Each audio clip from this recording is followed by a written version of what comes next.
Now we'll move on to the award paper session. It will be hosted by Dr. Gopinath. Good afternoon.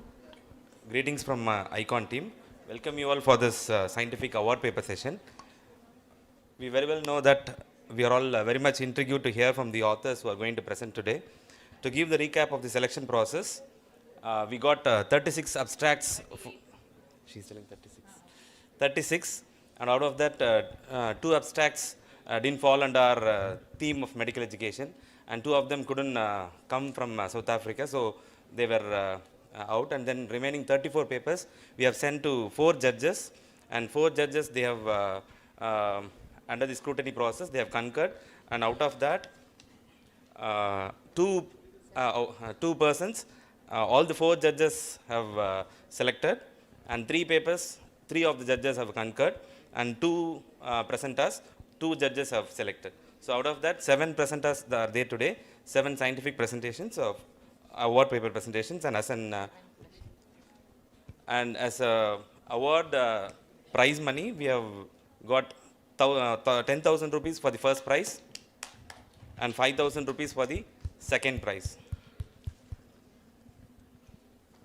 Very good. Yeah, we would also like to say that the awards for this particular paper session are sponsored by our knowledge partner, MEU India. Dr. Bedi could not be here, but he has sent his best wishes and the money, obviously. Okay, can we request the judges to come over, please? Dr. Vishnu Bhatt, Dr. Shivaraman from Professor of ENT from JIPMER, and Dr. Jyoti from KLE.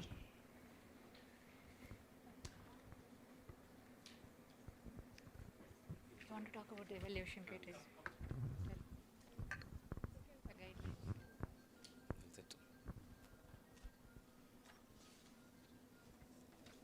We have the criteria for the selection process.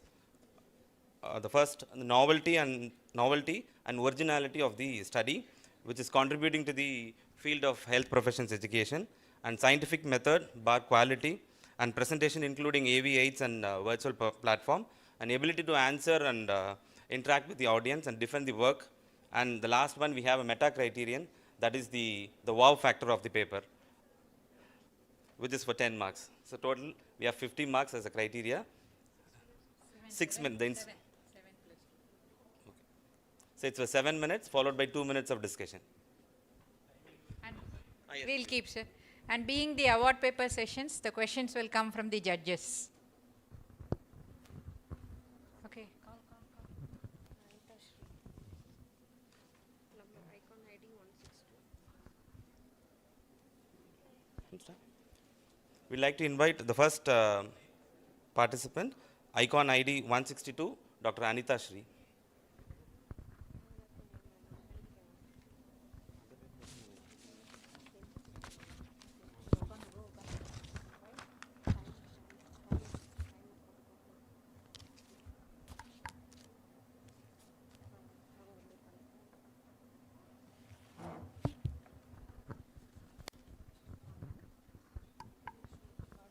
By the end of 6 minutes, we'll show this yellow, and then at the end of 7th minute, we'll finish this red card.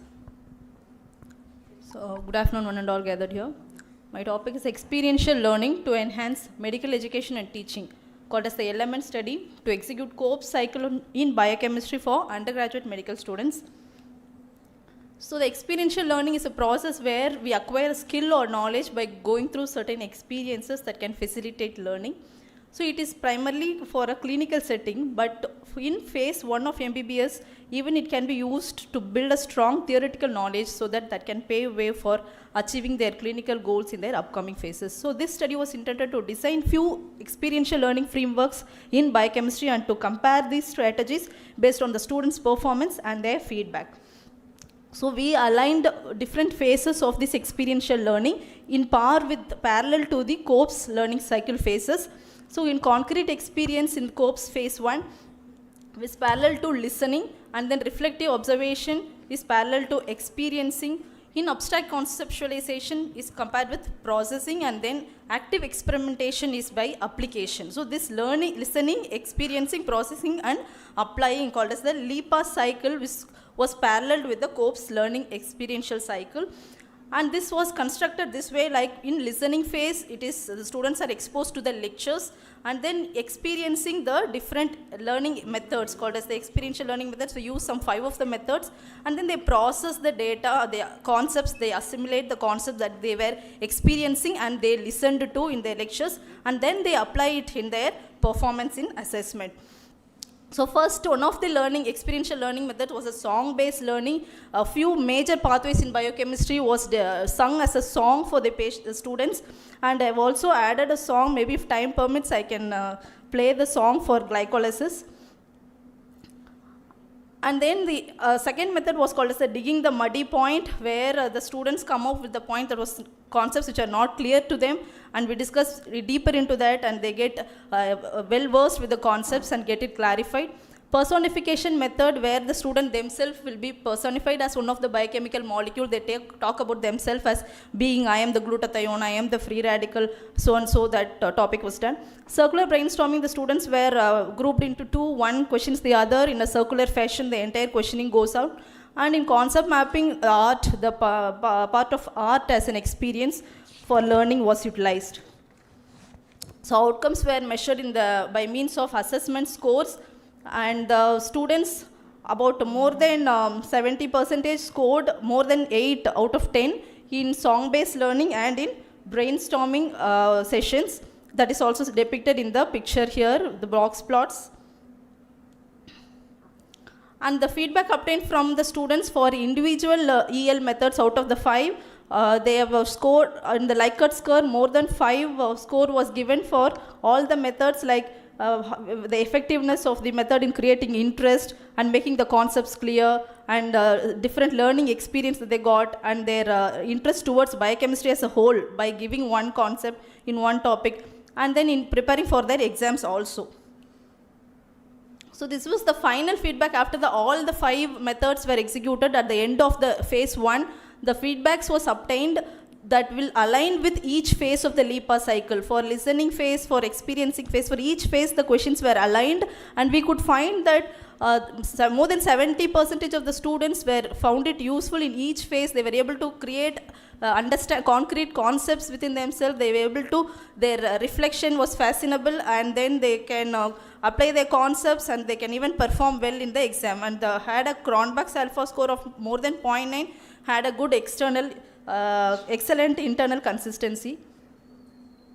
And in the final feedback about the whole experiential learning process, 70% of students felt that they were able to enhance their learning by experiential learning by these 4 phases of the learning cycle. And out of the 5 methods, most preferred was concept mapping and circular brainstorming.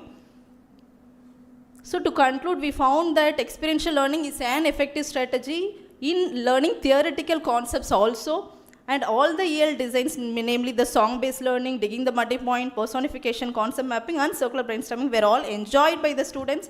And it also proves that the student expect novelty and variety in their teaching learning methods, so that they can choose their method that suits their learning style.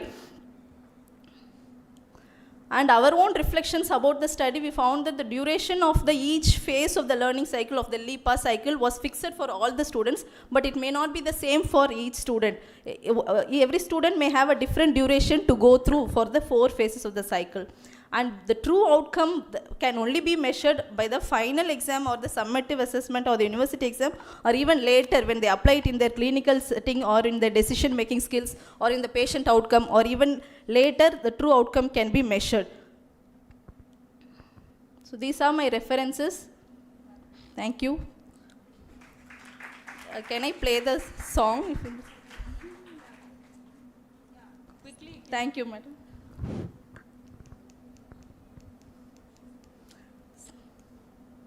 Can you click on that icon?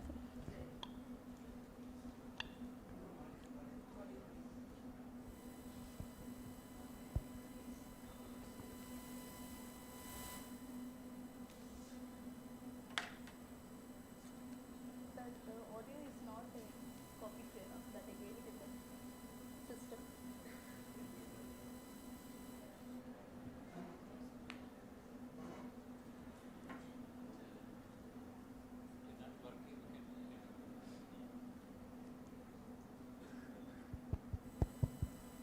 Is it working, or shall we go for questions first? Yes, ma'am. Okay. So how did you decide that you have used, I think, 6 methods as experiential, 5 or 6 methods? 5 methods Yeah. possible. Did you do through- any piloting before? Because all 5 may not have worked to contribute to the experiential learning as much as 1 or 2. What do you think in this matter? Ma'am, Would the piloting would have helped you better instead of using 6? If 2 or 3 methods were adopted, was it better? Ma'am, the study was spanned throughout the first year MBBS, the whole phase of the year curriculum. So 5 methods was, could find adequate time for each method, madam. A piloting was done for the previous batch with the song-based learning alone. The students enjoyed it. So I wanted to try few other methods also in the next phase, that is the next batch of students. So for the spanning the entire year of the first year. What I meant to ask was, did you review enough out of these 6 methods, which is the best one for going for experiential learning, because you're trying to test the experiential colbs. So did you do that review or piloting? I reviewed upon some active learning methods so that can keep the students engaged. Whether song would have worked better or SBL, whatever you said. So that was my query. If sir has anything else. This, you must have compared this outcome with the previous method, no? You think this was better in that? Comparison was between the different methods that I have utilized, sir. But the students' perception about each experience may be different. The outcome that we compare is basically on the scores or the assessment that we have kept at the end of the sessions. Was it strenuous to the students and faculty who was conducting the program? Time taken and... They really enjoyed the learning methods. That's why I said it strenuous was not felt. It's a good presentation, thank you. I have a small query. You have go to the results slide. You have compared the results of the scores of the students between all the 5 methods. I found the concept mapping had scores less than 20, whereas other methods had scores more than 20. And then in conclusion, you told concept mapping is preferred method. Is that out of the scores? The next slide. The scores they scored high in song-based learning and brainstorming. Previous but slide. in this The previous preferred slide. method. The previous slide.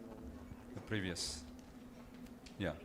So you see the concept mapping has scored less than 20, but the student. Yes. So, but when you concluded, you said that students preferred concept mapping. This was obtained at after each method of the experiential learning type. So after performing the song-based learning, we got a feedback. After DMP, a feedback. So this was the individual feedback obtained after each method. On the whole, after the entire phase is over, the next feedback was obtained, and in this they preferred the concept mapping and circular brainstorming, sir. Okay, fine. So, thanks. Yes, sir. This was their perception. Thank you, sir.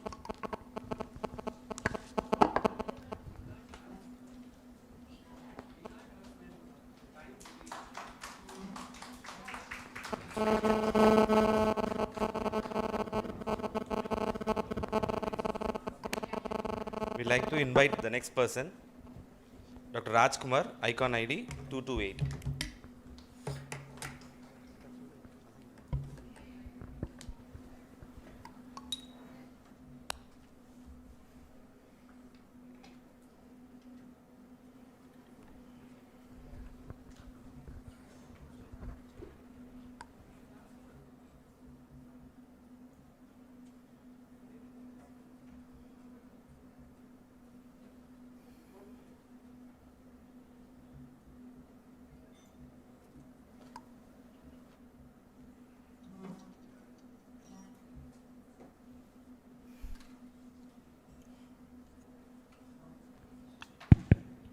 Good evening, everyone. I'm Rajkumar, and this is the title of my study, Technology-Driven Real-Time Performance Capture, an assessment of medical students for mastery learning for procedural skills in a low resource setting. Before we start my talk, I request the audience to, if you can, just a second. Excuse me. Yep. If you can close your eyes for a moment, and the judges, for one moment, just close your eyes. And I want you to rewind back to your first day of internship, the very first day of internship. What is the emotion you felt the moment you entered that posting? I'm sure it is one of intimidation and fear, because we were properly not trained in skills. And even if we were, we probably forgot by the day of our internship. And that essentially led us to this talk and this study. And that was my needs assessment. Like all of you would agree, the first day of my internship was very, very scary and intimidating. I essentially did not need a needs assessment, but we still did a needs assessment. We asked our interns how confident they are about skills they're expected to perform. And across the board, the answer was a simple no. We're not confident enough.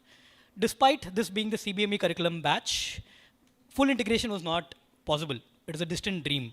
And that being said, we required a boot camp of sorts to train our students in this study. The authors of the study are Dr. Mahalakshmi, our dean, and myself. I'm the skill lab in charge at Arupadai Video Medical College. Now, what is a boot camp? So, a boot camp is basically a militarized training where you bring all your unit batchmates together and you train them in a series of challenges, right? This brings a sense of camaraderie and also is a short-term training for long-term outcomes, right? That's essentially what a boot camp is. And that's what we did in our intervention as well. A 2-day boot camp on clinical skills which are essential for your internship. Now, because we're talking about clinical skills, the next question is what skills are we talking about? What are these essential skills? And how do we decide which skills are essential? So we went by the World Federation of Medical Education framework for deciding how to teach these skills. And what we did was we chose common skills, we chose skills that are cross-disciplinary, and we chose skills that are essential.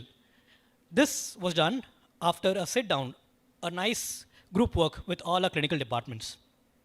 And we identified 14 skills. If we expand all these skills, male and female urinary catheterization, IV, IM, intradermal, subcutaneous, it's a total of 14 skills which are identified for this boot camp. When you talk about a boot camp or a workshop of any kind, there are two things which are mainly involved, systems and processes. So systems, we got our systems in place by getting all the mannequins required, by getting all validated checklists by cross-departmental verification. We got the students on board, all the students together, which is a challenge in itself. We got the faculty on board by giving them pre-training, and we also got the technical team involved, which was LADAL. Now, this is the highlight of the innovation and the assessment part, which brings the talk close together for the conferences theme, which is the innovation. We used a tool called SimCapture, a very novel, sophisticated simulation capture tool, which essentially uses video camera of a peer, not an administrator, not a faculty, but a peer, to record the other peer's skills as he performs it. So initially, the student is taught the skills by Patent's 4 steps. Secondly, the peers evaluate themselves using a checklist. And once they're confident that they can do the skill without any supervision, they record the video and send it to us as the faculty. The faculty is not evaluating the students as the bootcamp is ongoing. The faculty evaluates the students later on, at the end of the bootcamp, at his own free willing and time. This considerably decreases the amount of expectations and time the faculty has to give to a workshop. The faculty can lay back, teach the 4 steps, lay back, let the students perform the skills, and the video records are evaluated eventually at a later point of time. And you can use people who are not there in the workshop also to evaluate the videos. That's the advantage of it. So that was the process. And to make this much more simpler, despite doing a Patent's 4-step approach, we got the students to in a flipped classroom model where we gave them videos, resources, so they prepared and came. And that was evident in our pretest as well.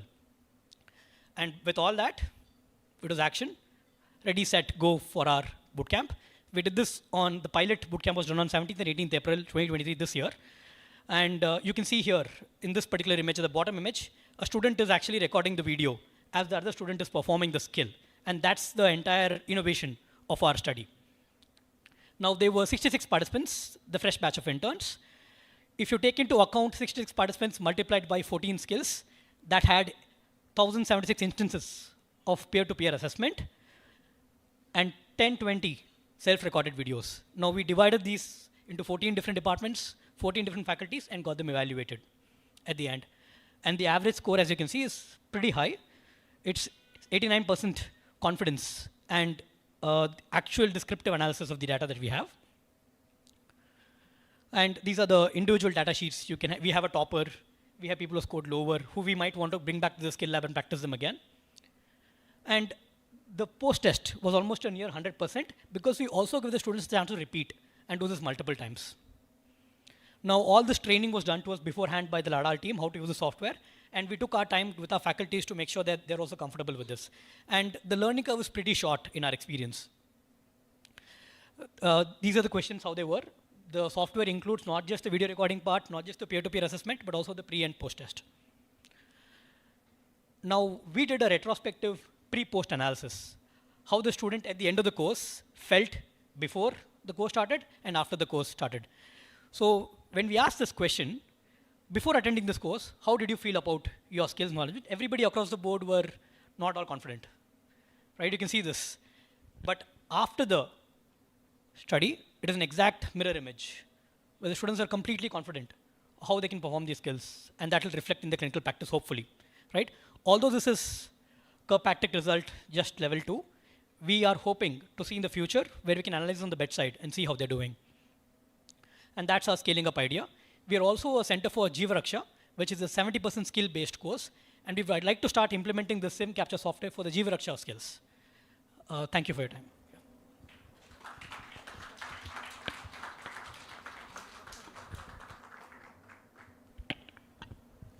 Good presentation. Thank you, sir. I think the idea is nice. Yes, sir. So any of this program which you have developed Yes, sir. required repetition or interpretation problem? So because we spent a lot of work before the workshop itself, trying to understand where the pitfalls would be, we didn't have any glitches as such while the workshop actually went through. And we had the tech support team on site during the workshop to help us assess with any technical glitches, and we had complete smooth sailing through the workshop, sir. Yes. Yes. Okay, good presentation. And I want to know, all these modules, 14 skills that you have tested are from the skill lab that you have Yes, already, all are from Ladale only. Yes, Did you do any customization of any of the skill modules other than what was given in the package? Because you would have seen there must have been some requirements that may be required in your setting.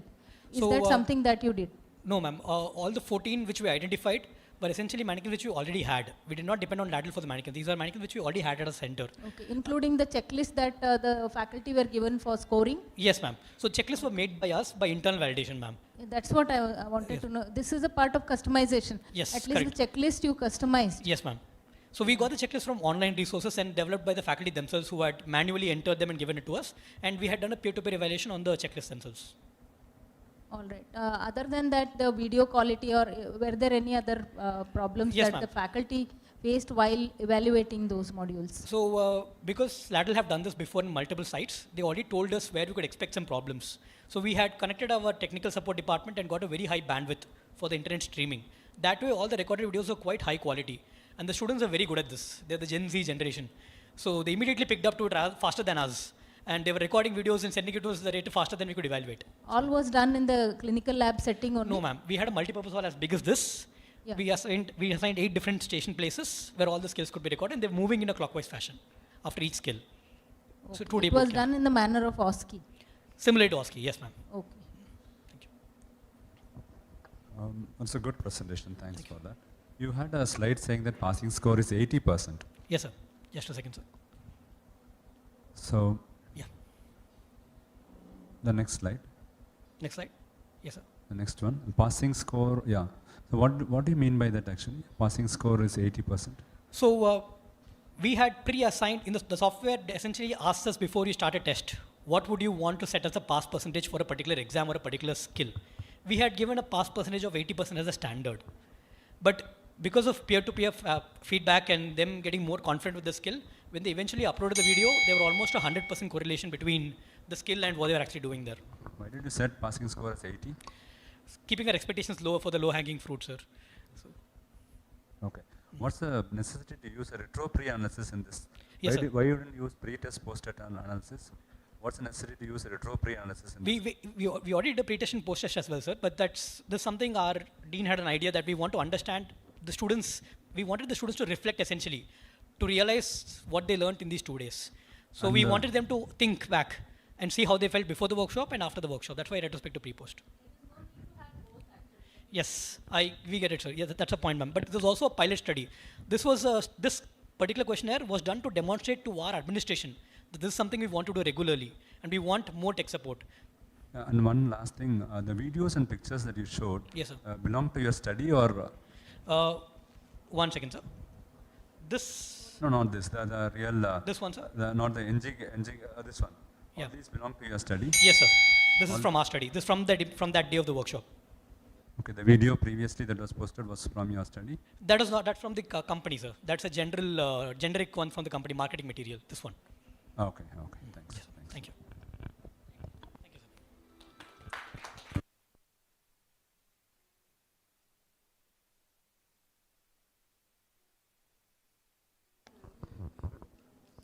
Next, we'd like to invite Dr. Amit Ramus, ICON ID 163.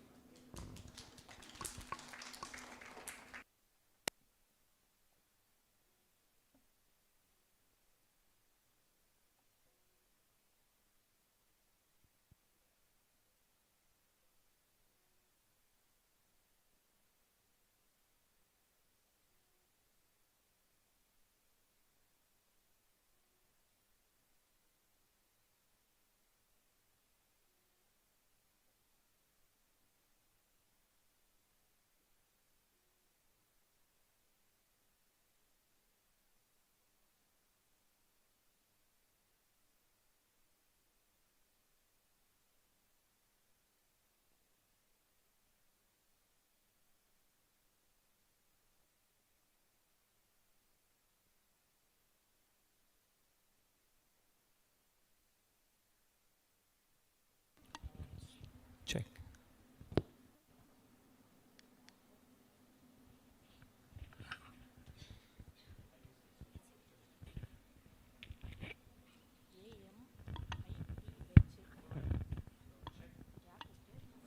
Check.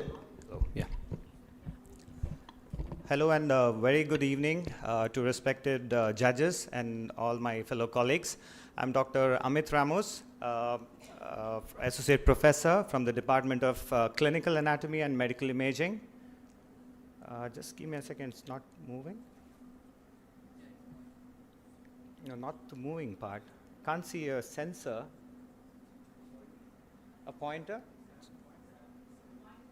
Pointer is not functioning. Okay, it's moving on. That side.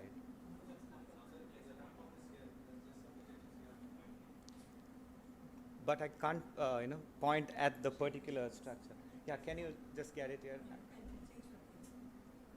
Okay, no problem. All right, let's go forward. I'm sure we'll get through it. Yeah. Okay, so I'm Associate Professor from the Department of Anatomy from American University of Antigua. So I'm here to present on how I designed fables in anatomy to teach the upper limb nerves in a Caribbean medical college. So to bring things into perspective, I actually joined AUA a year ago, and I was tasked to teach MSK, that's the musculoskeletal system, for the upper, lower limb, and the head and neck. So in the Indian curriculum, we covered this for almost 3 months, but you can see that in our curriculum where we train our students with clinical anatomy, and they just have 3 weeks to cover the whole of the musculoskeletal system. So the current time-constrained anatomy curriculum can lead to significant pressure on students to grasp the anatomical knowledge, and this in turn can lead to heightened cognitive load. So what is this cognitive load? So if you look at this picture, there's something called as working memory, where we hold and process new information, and ideally we expect most of this to be transferred and converted into long-term memory. But what happens if we give so much of information in such a small time? This can lead to cognitive load. So I wanted to tackle this issue by probably adding some more visual and auditory aids, and because of this, the students could form something called as schemas, What schemas means is categorized knowledge structures. For example, if I'm teaching upper limb nerves, they should have separate schemas for the ulnar nerve, the radial nerve, and the median nerve. So the description of this innovation. So what's the concept behind the fables in anatomy? See, we all love stories, right? So storytelling is a traditional and a universal form of expression of emotions. He or she can engage the audience through emotional connect. As you can see in this picture, how engaging all the kids are listening to a grandmother's story. So we hypothesized to develop novel teaching learning methods that integrates the stories with animations into anatomy teaching, so that this would make teaching learning more interesting, would reduce the cognitive load, and also leads to enhanced information retrieval as well as long-term memory retention. So this was the process and how I designed the fables for upper limb nerves. So the first step was to select the appropriate learning objectives, and then to identify the key landmarks and relations of the nerves, and then craft a comparing story. This is very important. You can't have like a mediocre storyline. It should fall in line with the learning objectives, and then incorporate animations and relevant anatomical images, and then validate the module from other subject experts as well. Let me just give you an example on how I chose this median nerve. Median nerve, as you know, it's called as a laborer's nerve. So I thought of telling a story about a laborer to describe the median nerve. So in a regular curriculum, or in a regular way of teaching, you can see that the median nerve there, we say that it is derived, it is formed by the medial and the lateral cord of the, the medial and the lateral roots from the median nerve. Then you can see in the arm there is no branches given off, and then you can see it enters the cubital fossa there, and then it has to pierce the pronator teres, and then as it comes into the forearm, it gives a deep branch called as the anterior introitious nerve, and then it passes through the carpal tunnel and then supplies some muscles in the hand. I know by this itself, half of y'all are thrown away. What is he even talking, right? So just imagine throwing so much of information in such a short period of time for so many nerves. So let's see how much of y'all will remember if I narrate it the same terms in a form of a fable. So I'm telling you a story about the laborer here. So I start by saying that the laborer was born to the parents, the medial and lateral root, and then in his initial part of his journey, he had no work. So what does it mean? No work means no branches in the arm. So he decides to build a cute house. When I say cute house, it is the cubital fossa. So he passes through the cubital fossa. And then because of this beautiful house, his work got promoted. So when I say promoted, it is nothing but the pronator teres. So you're seeing that I'm trying to give some memory aids in the form of a story which helps in retrieval of information from from the long-term memory. So this way the story goes on. It's just a glimpse. You can see that after that, he hires an intern by the name of Anton. Basically, I'm referring to something called as the anterior introitious nerve to share most of his work. So this guy supplies the deeper compartment muscles over here, and the story goes on. So there's like a flow to the whole story, right? So I can't go into the details of the whole of it, but this is a gist of how fables can be used to narrate the cores and important landmarks which is clinically relevant for the median nerve. So I'll just skip forward and just show you some other modules which I had prepared. So this one was for the median nerve. Then for the ulnar nerve, it was a story of a musician, because we call this a musician's nerve, right? So this was something like this module, which is created. And for the radial nerve, it was about this cute monk and how he travels and all that stuff, okay? So this presentation was mainly on how to design this particular module. But we just took a preliminary feedback, and you can see around 85 to 90% of the students felt that it was more interesting. They also felt that it increased their engagement and attention, and also it made anatomical concepts a little more easier. And then you could see they also felt that it reduced the cognitive load and it improved memory retention, and also around 80% of the students agreed or strongly agreed that the scores was a little more better. But you can also see that around 5 to 10% felt not so. that's with any teaching learning method, right? So these were some of the open-ended comments. They felt that some questions were clearly answered in the exam, and so on and so forth. So just to conclude, you can see that it was well received by the students, but what next? So we are going to probably see the impact of FIA on the cognitive load and the information retrieval and long-term memory. So with this, I just want to end by saying that we are going to scale up the studies, probably create some more FIA videos in the form of YouTube videos, etc., and probably collaborate with the other anatomists as well. Thank you so much for your time.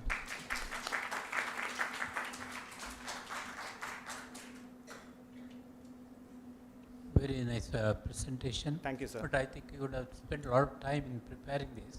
Oh, yes, How other absolutely. teachers were comfortable Yes, with yes. this way of teaching. Yes.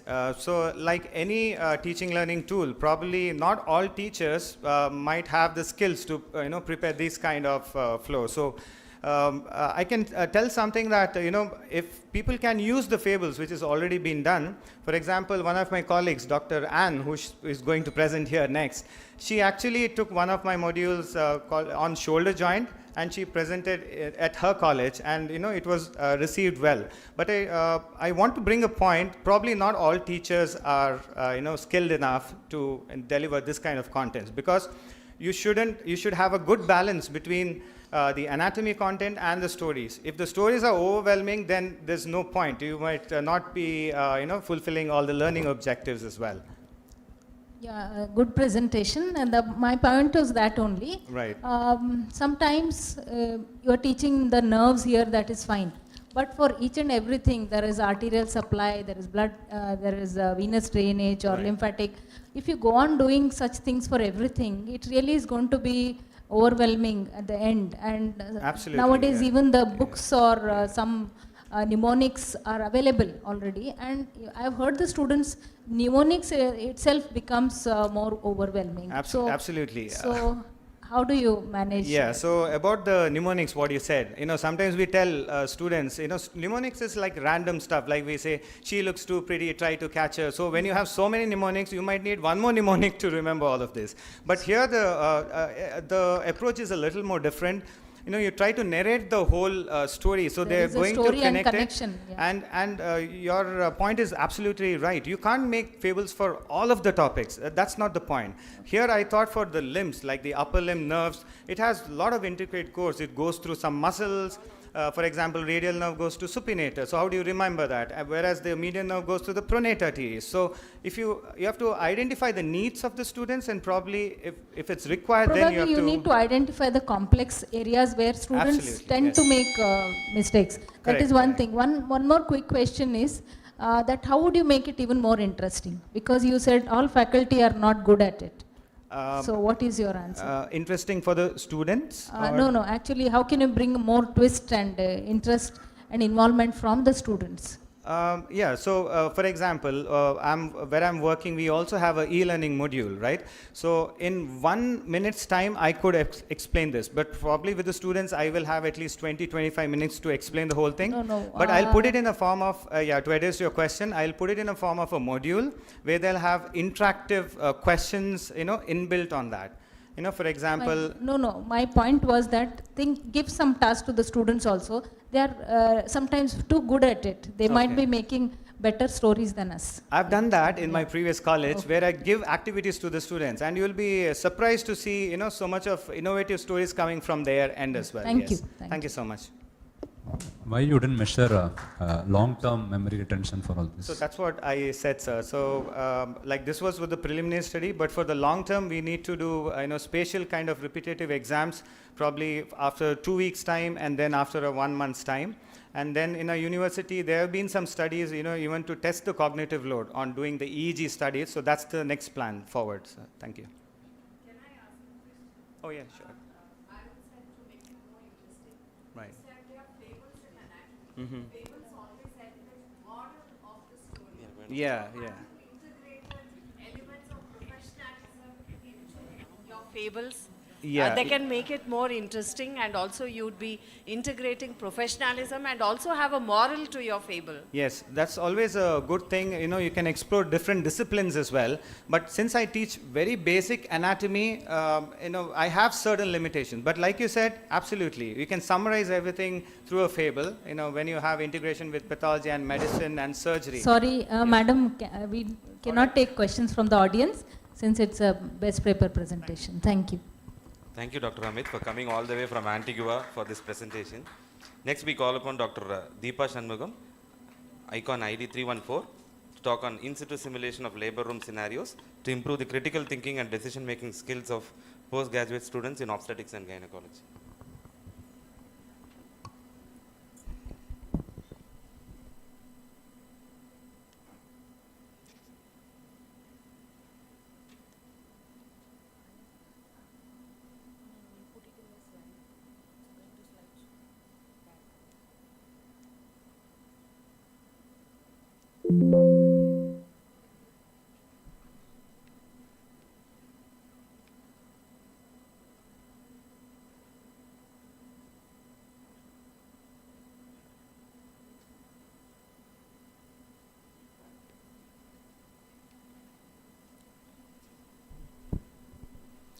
Good evening, everyone. I thank the organizers for giving me the opportunity to present.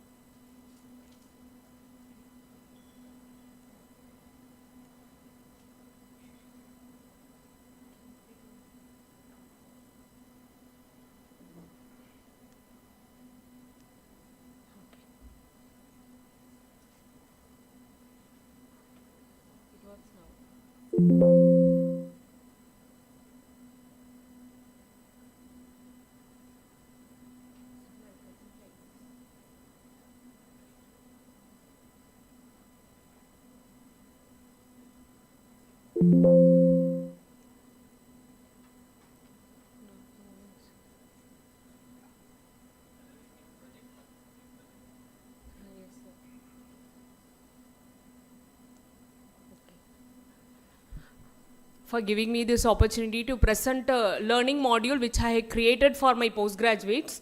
Our postgraduates, they are doing labor room. Okay, so the problem they face, why this study is, because we'll be giving them, they'll be seeing different type of cases, and 3 years they are getting trained. Okay, at the end of the 3 years, they go out as an obstetrician. Okay, either they'll be posted as a senior resident in some areas, or they'll be posted as a registrar, or they'll become a consultant. So we are just putting them into a ocean where they have to swim by themselves. So I wanted to show them the immersive learning power of a busy labor room, how they are going to manage a busy labor room. So the title of my study is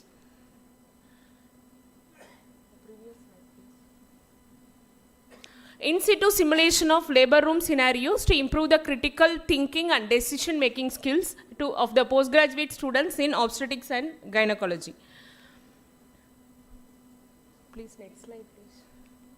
Okay. So the rationale of my study is, we see multiple obstetric emergencies. We get life-threatening emergencies. In between, we get some urgencies. It may not be life-threatening, but still we have to address.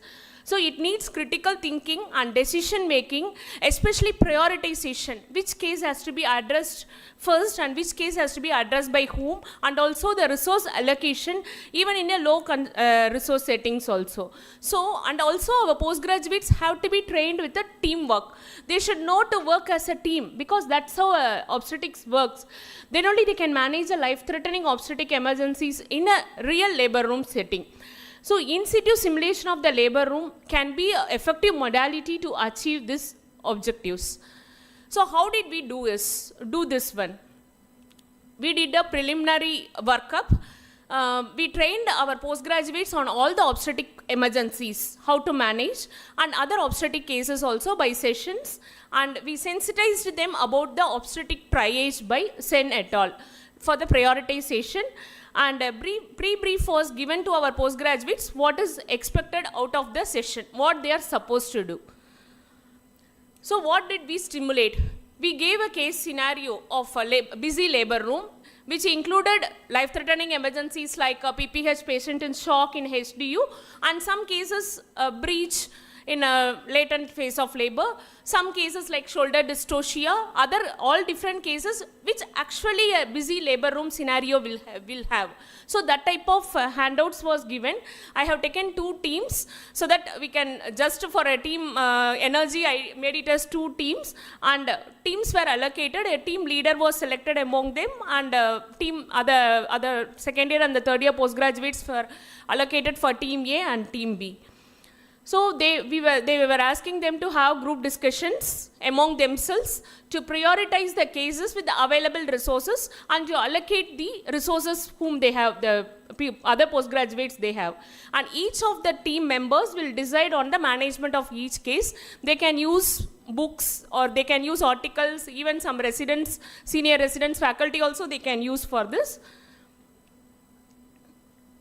So then further the team leader presented about the prioritization of the cases. Like this is the first case who has to be treated, and it will be treated by me or by my colleague. This resident will treat this, and this will be taken simultaneously. This case will go to OT, and this resource I'll allocate. Like that, the team leader will come and present to us. So this will he will also tell the decision on the high risk case also. The other allocated team members will present about the management of each of the cases which are allocated to them. They can use presentation mode, or they did this one by demonstration using delivery mannequins, task trainers, props, and demonstrated procedural skills also. Here one postgraduate is showing us the instrumental delivery, forceps, outlet forceps application. And some drills were also used. So this is another demonstration where assisted breech delivery after coming head was showed using a delivery mannequin. One of the postgraduate who has been allocated that case is showing to us. And some of the cases which needed drills, that also will be demonstrated. So all these things will be learnt in a single setting itself. Finally, we ended this with a debrief session and a feedback. Direct observation of students' performance with a structured checklist while they were doing the procedure, and also for the labor room prioritization which the team leader was presenting. And we had got the qualitative feedback from the students and also from the faculty. And long-term outcome was measured using Kirkpatrick level 3. Knowledge and skills retention and practice change from our earlier postgraduates who have completed and who have been running hospitals, maternity centers, who are senior residents, assistant professors elsewhere. The outcomes out of this module were feedback. Students using Pendleton's feedback rules was applied.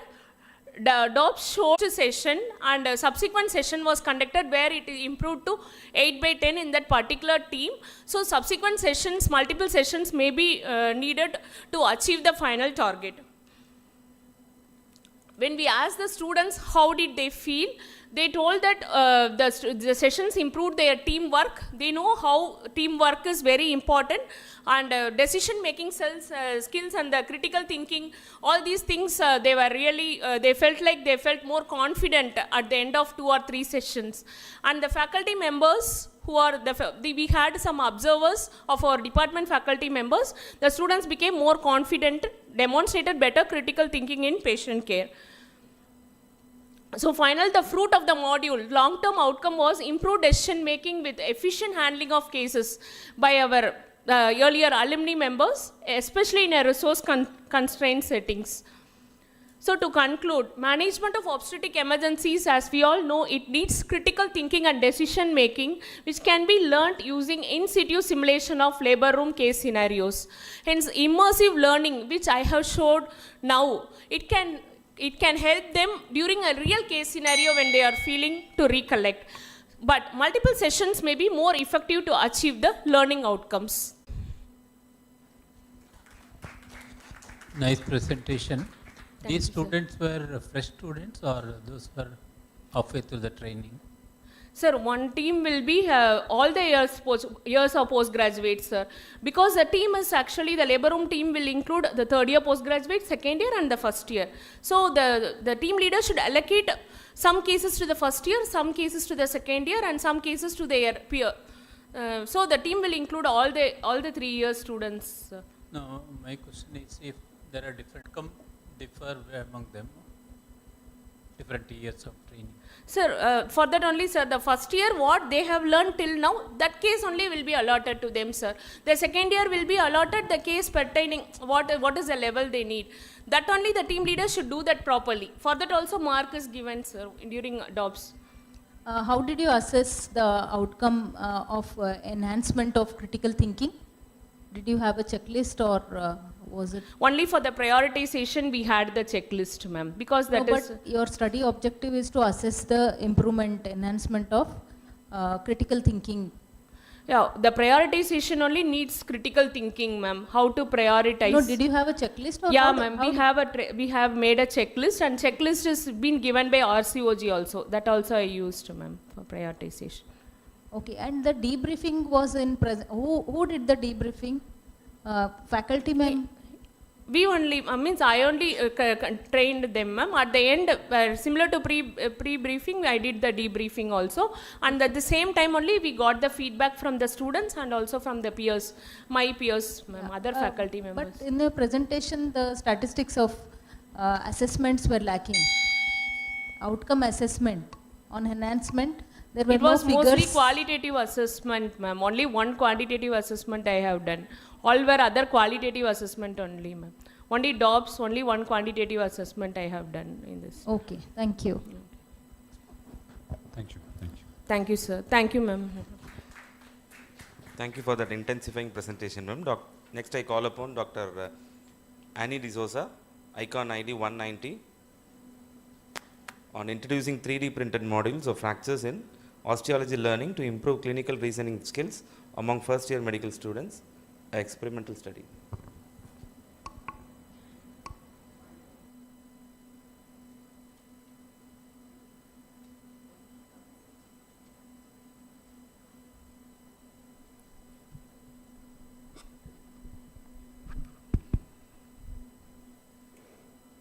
Good afternoon.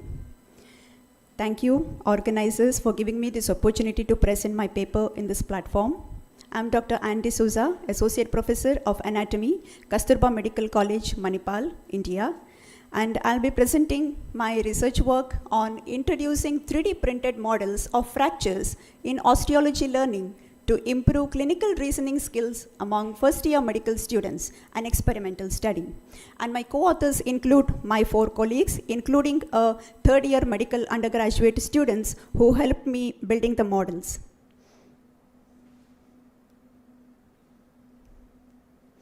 In routine anatomy learning, how we teach osteology is using routine normal adult bones. And what we see the students is only the normal bones which they use to study anatomy, and later in their curriculum what they see is x-rays to identify fractures. So there is a clear gap between these two components if you consider competency-based medical education and early clinical exposure. So considering introducing identifying fractures in an early medical phase would enhance their clinical reasoning in actually identifying the fractures at the later professional years.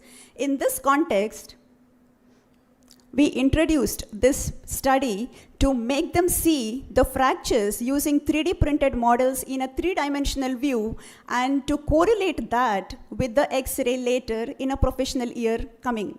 So with that objective,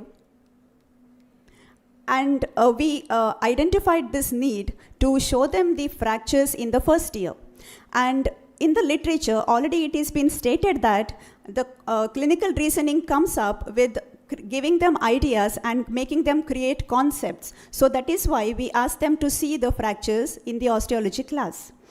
And we chose 3D printed models because they were both the groups, they gave MCQ-based, case-based questions in the form of a test. And even the interventional group gave their feedback about the session using a open-ended as well as Likert scale questionnaire, which was validated. And the analysis of the results were done using an unpaired t-test for the quantitative parameters, and we did a thematic analysis of the responses obtained from the students. So a little bit more description about this methodology. I have a small sample lesson plan. We developed a lesson plan for each session so that any faculty taking this session should be able to take. It is not only for one particular staff or one particular inventor, it can be generalized to all. So I have the sample of lesson plan. Just click on the blue icon.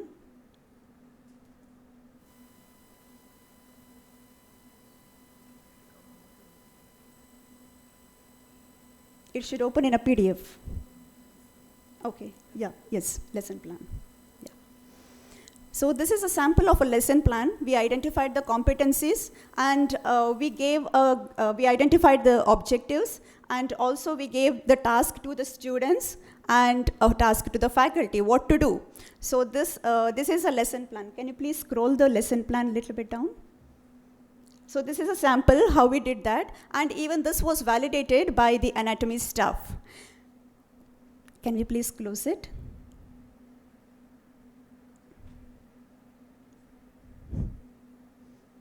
Yes, then we have the assessment. What we did at the end of the session, we assessed the module by using a case-based MCQs. So I had sample MCQs, which I'll be, okay.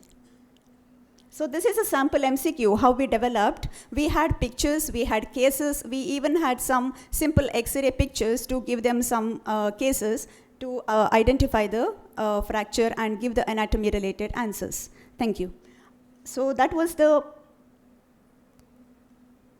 yes.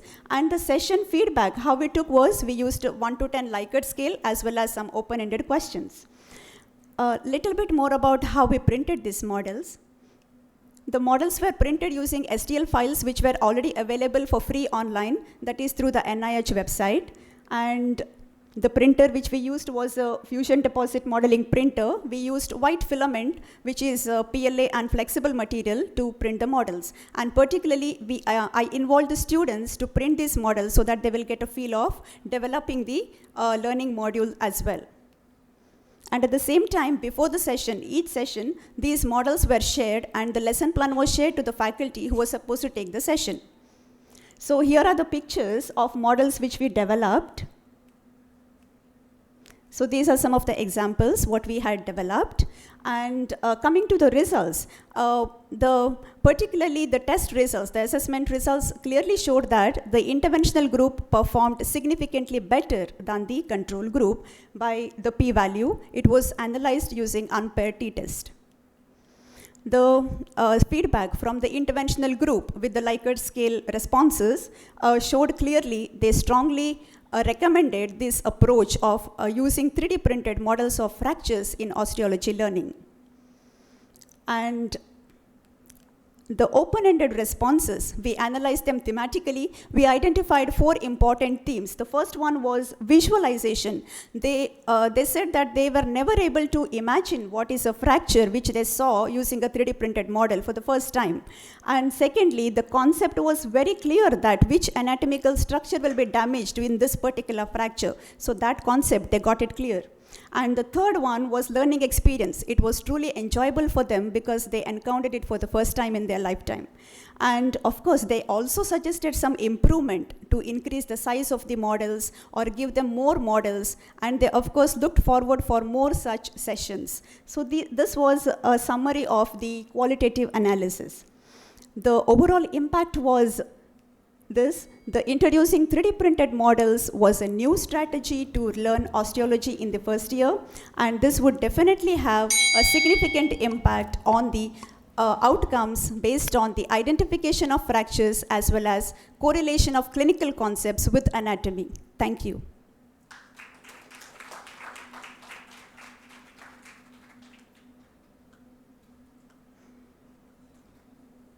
Very innovative idea. Thank you. But I think anything new you do, the students get excited. probably the 3D printing the picture looked more real. That may be the better outcome, you think? That is why we had a comparison group. So otherwise, any innovative idea we introduce to students, they will get excited and we get a good feedback. The reason of having a comparative group showed that the case-based questions were easily solved by this group because they really visualize the fractures than the routine osteology classes group. Yeah, good work. Thank you. In the beginning, you said that the students usually study with the real bones, that there is nothing more realistic it can be than studying with the bones. That's what we all have done. Your intention in the beginning was to students lacking the ability to understand the fractures on the x-rays, real x-rays. But while assessment, you have, did you use the real x-rays after teaching them with the 3D printed? That correlation I didn't see in your study. What is your take? Actually mentioned in the future plan, which I think I was unable to conclude. But basically, your intention was that I don't know whether the objective was met in this study. Objective was to make them understand the fractures with the clinical correlation related to that particular fracture, because first year students were included.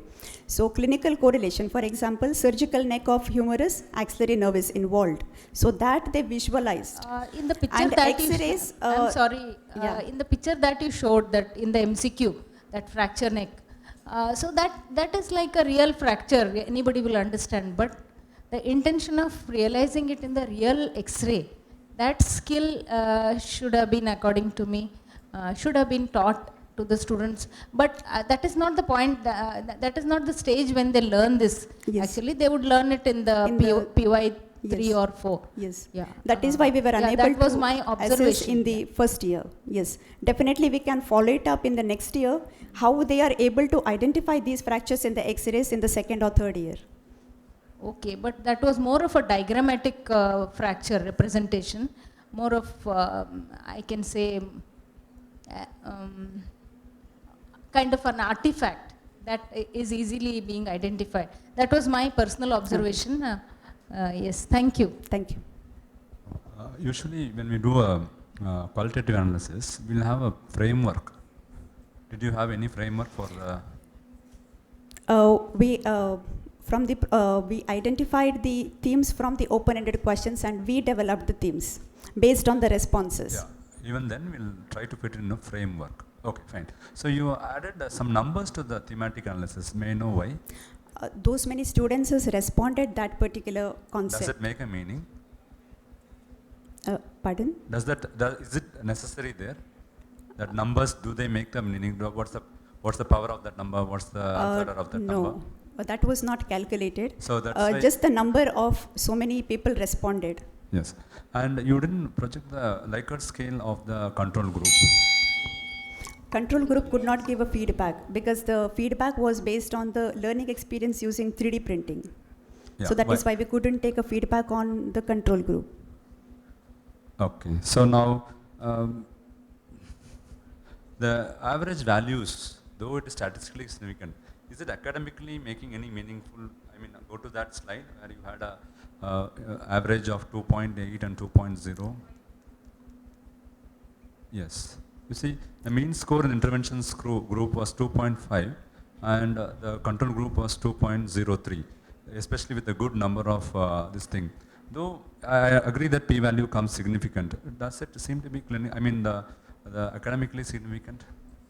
Maybe the minimum scores are also fine. That's fine. And the Thanks. MCQs were only 5. So. Yeah, I know, but the mean values.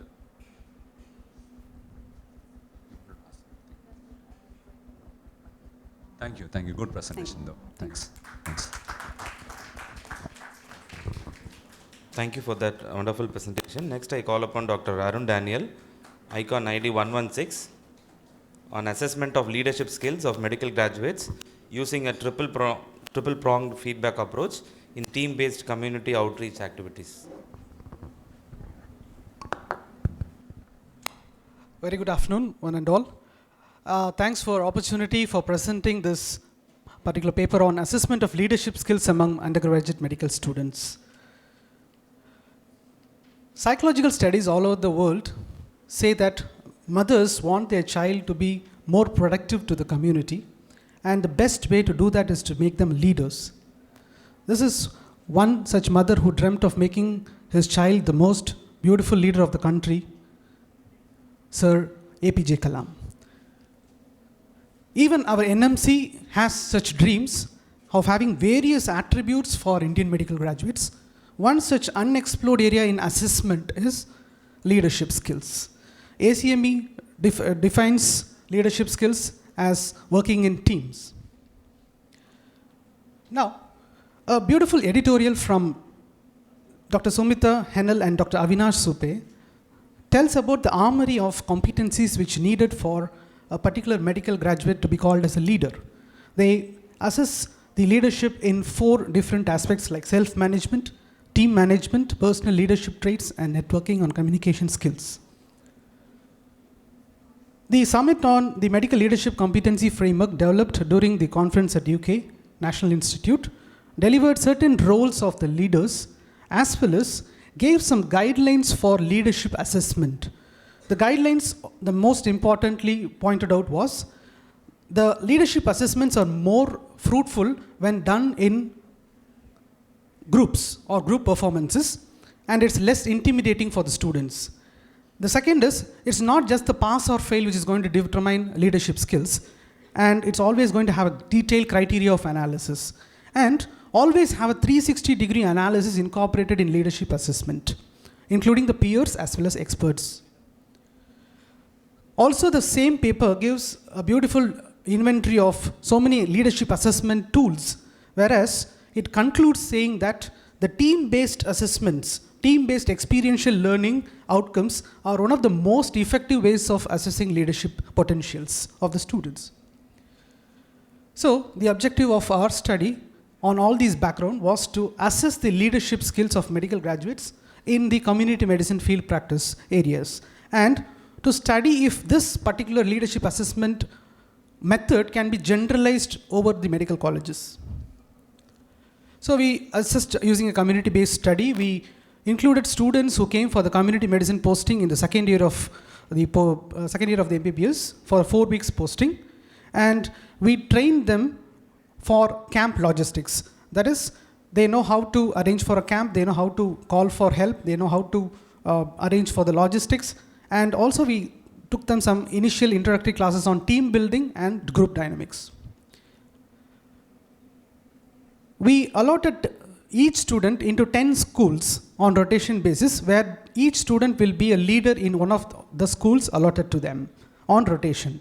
We wanted to avoid bias of allotment of students to the schools, so we chose 10 schools prior on list, and also we chose the list of students and asked them to pick lots so that each student has an equal opportunity to get selected to all these schools, 10 in a sequence. This is how the students establish their leadership roles in all the 10 schools on a rotation basis based on the random selection already done. One professor, one medical social worker, one A&M and one PG did assessment of all these leadership skills of all these leaders in all the schools, and the other 9 peers also did the assessment for peer assessment part. So what did the leaders do in the camps? They did all set of these activities, including meeting the school authorities, fixing up dates, arranging for the vehicle, school arrangements, venue arrangements, health talk, PowerPoint preparation, content preparation, validation, arranging the refreshments, and till write-up of the camp is completed. All these activities were done by the students themselves. These were the 5 topics on which the camps were held: menstrual hygiene, ORS camps, diabetes, hypertension, lifestyle modification camps, on all these 10 schools on rotation. We had a 3-faceted assessment using a Likert scale for leadership trait questionnaire. It's a validated questionnaire which is used for assessing the leadership traits in a Likert scale or a 5-point scale. Coming to the results, we found that the mean score of the peers, the faculty, and the self were not much difference when analyzed using statistical ANOVA test, but on observing the mean faculty scores, they were quite less compared to what the peers and the faculty would give. Similarly, we wanted to give a weighted mean analysis for these scores, giving a lesser weightage to the self score and more weightage for the faculty and the peer score, and we analyzed the scores, we found out that we will be able to rank the students based on leadership analysis. We gave a 4:4:2 ratio weightage analysis to come into this ranking of leadership abilities in the team. Leadership scores always are influenced by these three types of variances, especially inter-observer variations, tool-related variations, and subject-related variations. Inter-observer variation is going to be addressed by the reliability part of the study, whereas a good validated questionnaire is going to address the tool-related variations. But in a conference like this, is it the concern of us to estimate the inter-observer variation or the magnitude of the inter-observer variation or the reliability of the study, or are we going to set some standards of assessment of leadership to introduce external validity and compare it and document it to professors sitting here to exhibit them in their own medical colleges? So we decided to factor all these variances together. On each field, what all could be the factors which influence the inter-observer variation, including the cadre of the evaluator, the MSW, the social worker, the number of evaluators, the evaluation bias, and also we tried to find out the factors of influencing the student variations, including the gender of the students, hostler or day scholar, and other things, and the tool-related variations, high subjectivity and non-specific relationship. All these factors were put into a generalizability analysis, where we were able to take into account all the variances sequentially and concatenate all these variances, and were able to establish high variance was due to the raters in the study, and high variance and low variance was due to the question, because it's a validated tool. So we were able to find out a moderate 0.61 generalizability or reliability coefficient for this study. So this leadership profile can definitely be extrapolated to other medical colleges to be tried out, right? So that's the generalizability we got in the study. We went one step ahead and did a decision analysis, where we found out what number of raters can be added to make this study more generalizable and to be tried across all medical colleges in India to make it a multicentric study. And we found out that we need 20 raters, that is 6 more than what we used in the study, to just come to a conclusion of good generalizability. So on conclusion, the triple-pronged approach has been declared as a standardized method of leadership assessment in undergraduate students from this study.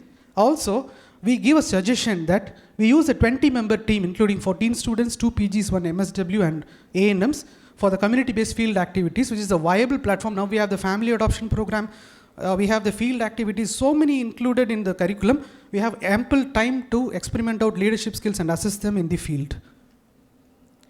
So where did I get this idea of team-based assessment of leadership skills? Eminent leaders make efficient team-based activities. It's the vice versa also. Team-based activities also make eminent leaders. So I got this idea from being part of a beautiful team-based activity called iCON. And this is our team as a leader. Thank you very much.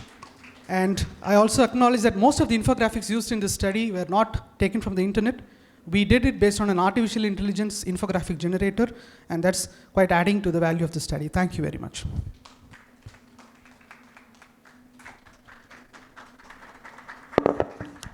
Interesting work. This exercise, you had 14 students. So to take all the students, it will take a lot of time. How many sessions you have? Sir, one clinical posting, we have 20 students. So we divide 2 groups. 2 faculties need to be employed. And we have field workers in UHTC and RHTC. So one team can go to the RHTC, one can be going to the UHTC and do the school leadership assessment in those areas. It's quite feasible, sir. Good study and a lot of rigorous statistical evaluations. First thing is, how do you take it forward? Because presently we are looking for assessment of non-technical skills. So what is your important tagline on how will you try to implement it? Or even before implementation, you will do something?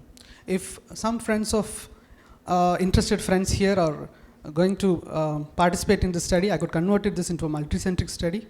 We can experiment it in different settings in different states. Yeah. And then we can come to a conclusion whether this leadership assessment can be suggested to CBME. Okay. Even before that, you said 20 assessors are needed. Yeah. So first thing, my advice is go for that, pilot it with 20, Yeah, sure. and then immediately you can decentralize it and do an extensive study. Sure. That is one thing. Another thing is, you said schools, the camps were held in the schools, and the topic you took was hypertension, diabetes. Yeah. How was it? Primordial prevention. Sorry? Primordial prevention. That is, we start the education about risk factors, like junk food habits. Even to the children? Yes, yes. Hypertension yes, and yes. diabetes. Okay. Yes, yes. Okay. Yeah. Yeah, that's it. Thank you from my side. Thank you. It was a good study. So, with even a small sample size, you were able to extrapolate this. But did you calculate the sample size at the beginning? No, sir. Is there any specific we reason did it why you just, didn't? just with the available resources, and we had 10 camps to arrange, and that's also involved a lot of resources also. Okay. So we restricted. Having seen that good statistics have been done, do you think that the good sample size calculation will influence the study? So no, because sample size estimation will not make difference for the study, because we used a reliability analysis taking variances into account. So when the variances are going to be adjusted, the standard deviation is not going to make a big difference in the study. Now, with 10 samples, with 10 just samples, we definitely know that the variances could be very large. So 10 into 10 permutations in the schools, that makes it 100, and 100 times this sample is being tied when the students are going on rotation. Yes, for a good factor analysis, we need more than 500.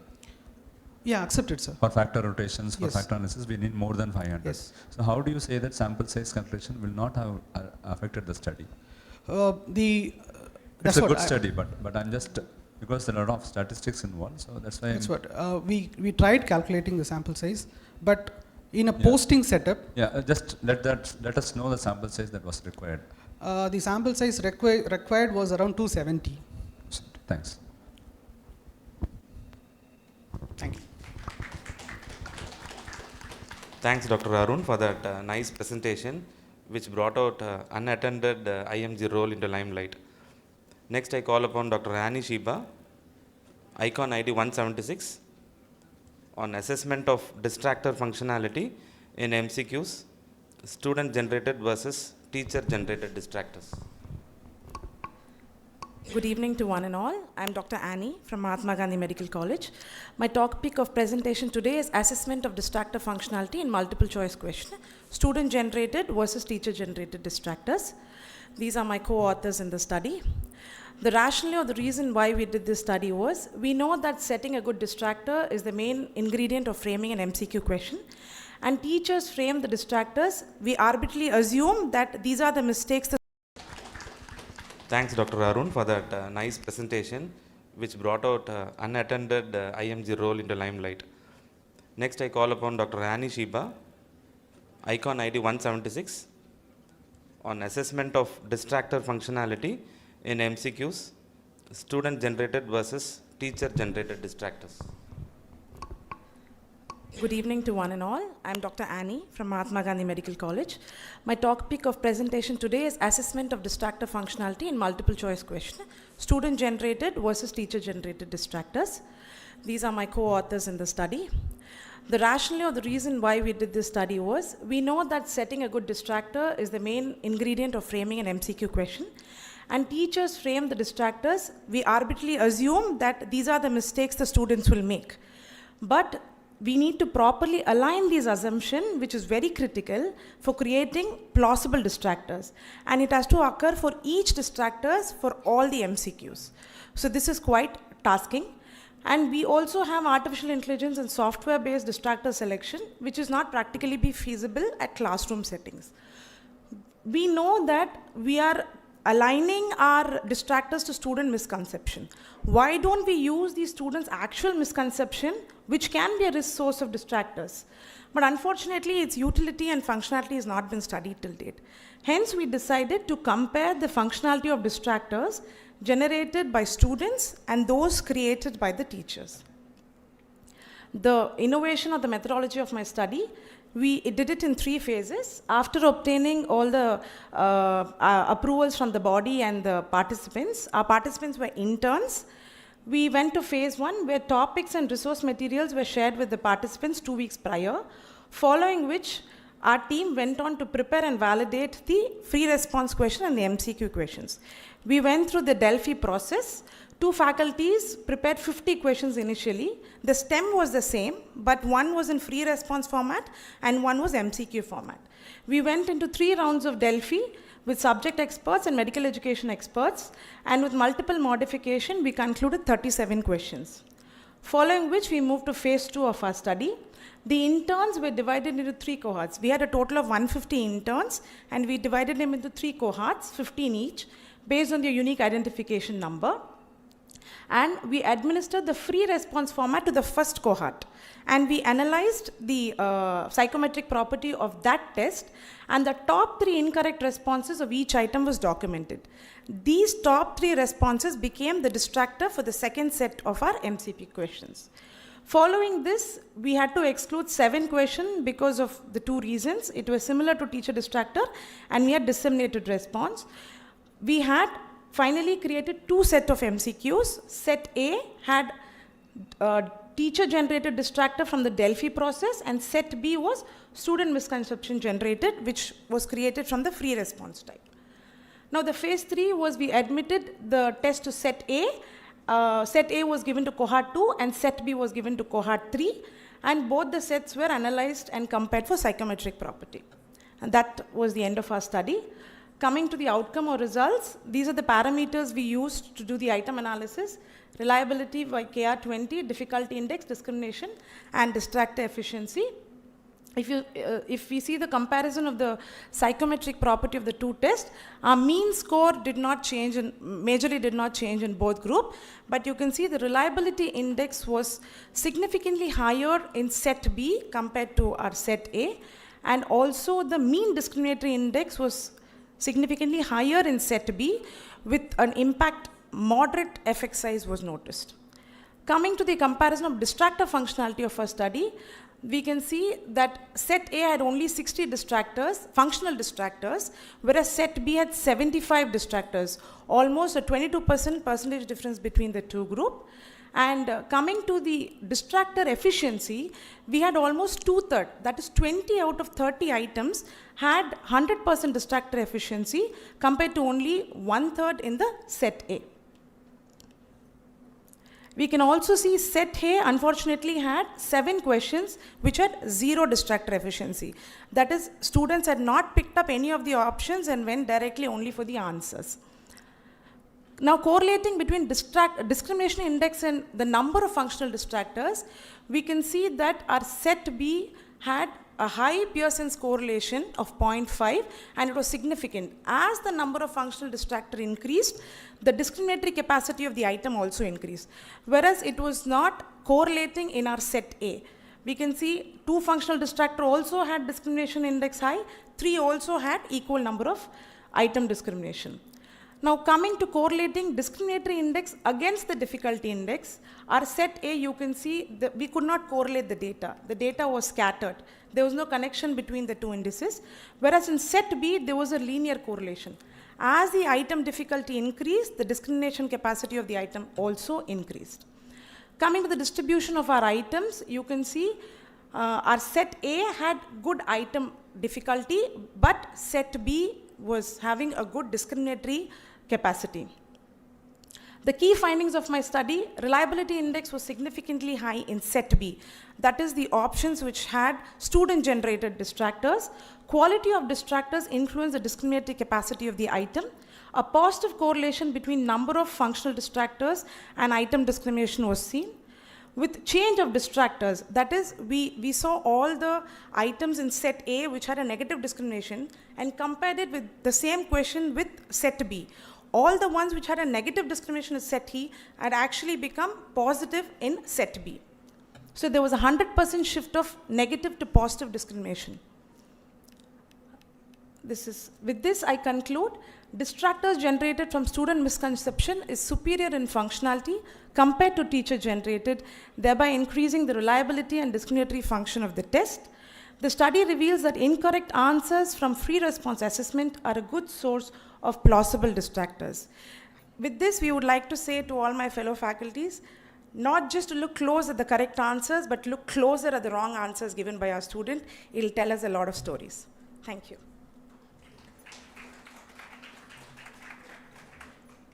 Which year of course the students were? Interns, sir. We had incorporated interns. So they must be preparing for entrance examination. Do you think your interpretation finally, the students are doing better questions? So it could. It No, is I'm good. just telling. So does it mean that we should make the questions from the students? Do it with the students, sir. No, as they are giving to the faculty members, are you suggesting that questions should be taken from students? Not questions, sir. The distractors, the wrong The answers. distracted are part of the questions, isn't it? So, what my personal impression is that probably they are preparing for entrance examination, so they are more tuned than the teachers. Probably, sir. A very good analysis and good presentation. Thank you, madam. Interesting facts have come out from your. In fact, the team of test writers students should be part of the test team writers. Though in India we do not give much emphasis on this fact. Definitely students can give a lot of feedback on how we construct, and they are important stakeholders. So one thing is, you said there is correlation between the distractor and the discrimination index, and there is no correlation of a distractor, functional distractor, and a difficulty index. That is what was shown in your. In my study, ma'am. Yeah, but how do you say it is not related? Yeah, last but one slide. Yeah, this. The next one. Next one, you said that difficulty index was good in set A also. Yes, ma'am. We didn't, ma'am, if you see, both the groups had, the difficulty index in set A was good, ma'am. Yeah, but how come that was not good in set B? So that means to say that there is no correlation between a functional distractor and a difficulty index? Yes, ma'am. Unfortunately, in our study, we could how not. do you explain this? I mean, ma'am, probably the guessing or the queuing was higher in set A students, which was not there in set B, because all we are, have I used. think, linearly related. Yes. Difficulty, discrimination, and functional distractor. They will add to the strength of a question ultimately. Yes. So that's what we are trying to tell, ma'am. Everything aligned in those distractors obtained from the student, but we could not align it when the distractor was generated by the teacher. Okay, so what is your solution for this? Like, what is the take home from your message? Ma'am, basically every time we conduct class test, whatever free responses we conduct, I think we need to collect and item bank these questions so that it can be used on a larger purpose. Because it is very taxing. In one article it is given, for every 1 minute a teacher spends on preparing an item, she or he needs to spend 4 minutes on creating the distractors. So it can be time consuming. So as and when you conduct the class level exams, those things can be banked and can be used for better exam validity and reliability, ma'am. Okay, yeah, thank you. Thank you, ma'am. Thanks, ma'am. So one small note, when students develop this misconceptions and we are going to derive the answer, options from those misconceptions, how plausible? That's the entire study of mine, sir. My distractor efficiency is much good and plausible. I said that, but I noticed that the plausibility of the answer, the sun rises in the east, west, north, south, all are directions. Suppose I said sun rises in the east, Delhi, Mumbai, so the student misconceptions can be based on that also. So how are we going to address this plausibility? Do we have some examples of the misconceptions that the students had, and from where you chose the options? What the teachers created? No, students. Students, sir, we examples. took it from the free response. Examples. I just want to know some examples. I didn't bring my data, sir. The same STEM was given as free response, sir. And all the answers, the most common 3 answers we used as a distractor for the others. So those were the misconceptions we picked up, sir. Say we had, one question was maximum dose of atropine used for resuscitation. So each of them gave one answer, sir. And the most common 3 mg, 10 mg, some said 50 mg. So we picked up all those most common answers. Exactly, that's what I'm trying to say. If the answers are not close to the truth, Yes, sir.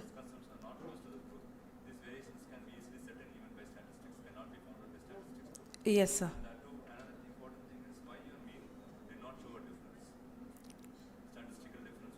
Yes, sir. Yes, sir.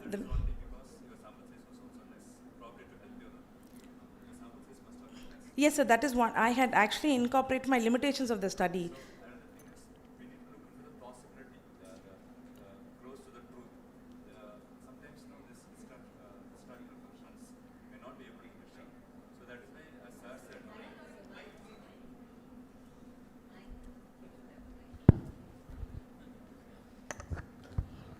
So that is why sometimes we are not able to take from the misconception of the student. If it is grossly wrong, the other students can easily find out that it's wrong. At least the student who has read can find out it's easily wrong.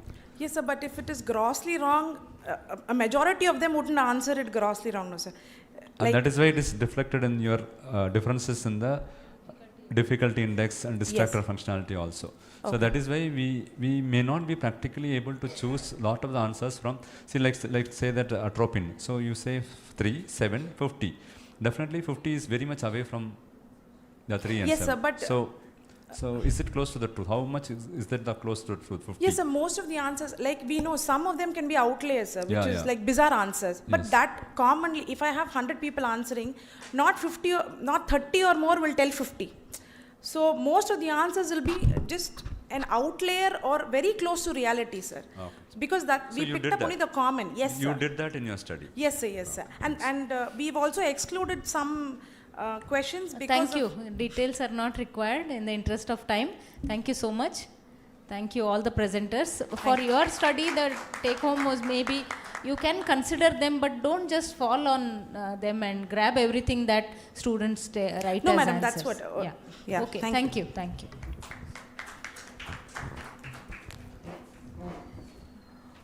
Yeah. One question that remained for a presenter who did the 3D printing. Is she here?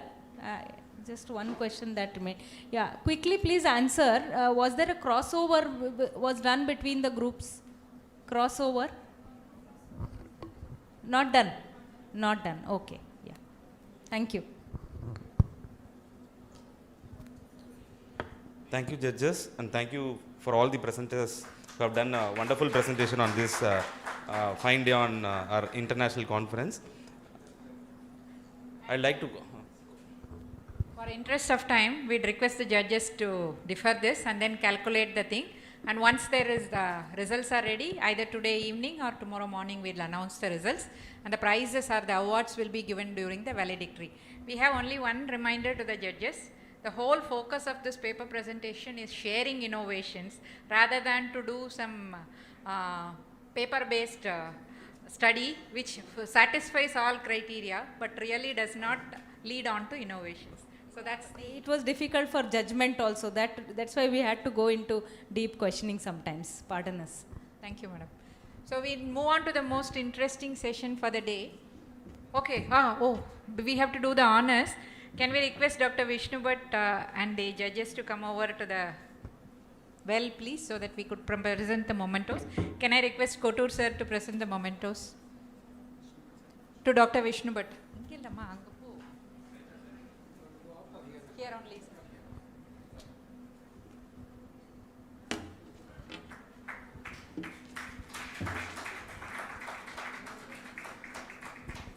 To Dr. Sivaraman. Dr. Sivaraman he has graciously agreed to substitute Dr. Mahalakshmi.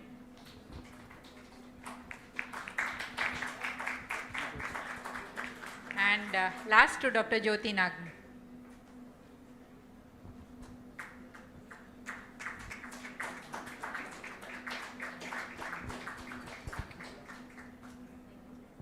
Thank you very much, sir. And